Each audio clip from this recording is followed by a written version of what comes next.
For example, the question was, do you know how many millions are in a billion? Why do I need to know that? For example, years ago, Henry Ford, he's the guy he popularized the automobile in the United States. He did not invent the automobile. The inventor of the automobile is a guy named Carl Benz from the Mercedes-Benz company. He actually invented the automobile outside of the USA. I believe Benz was a German company. But it was Henry Ford who popularized the automobile in America. Most of you probably know that. And there was this guy in the newspaper who was trashing Henry Ford. And this was similar concept. Trashing Henry Ford because he was making a lot of money. He was very popular. He had haters. So he had a hater in the newspapers who was trashing him and saying Henry Ford is not even that smart. He has all this money, but he's not even that intelligent of a guy. Why are people looking up to him like some type of hero?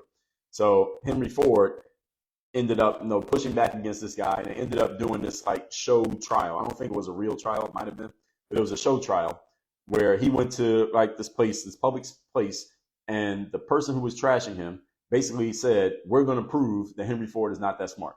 So they put him on the stand, like in court. They put Henry Ford on the stand. They're trying to prove why he's not that smart, right? So the lawyer for the journalist, they start asking Henry Ford all these informational questions, things like how many millions are in a billion, things like that. They're just asking all these questions about information that if you're a good student, you probably can know these answers without having to even look them up. So they start asking Henry Ford the questions, and Henry Ford interrupts the prosecutor who's asking him the question, and he says, sir, you're asking me all these informational questions that I don't need to use brain power for because, and here's his explanation. He said, in my office, on my desk, I have a set of buttons in front of me. And any question that you're asking me right now, I can push any one of these buttons, and I have a myriad of experts who work for me, who are on my payroll, who will show up and answer any of these questions that you're asking. So explain to me why I need to fill my mind with this useless information you're asking me about when I got people who work for me who can answer all these questions for me at the push of a button. And the guy didn't have an answer. And that's the point that I'm making when I tell you that retaining information, like most of what is taught to you in school, does not prove anything.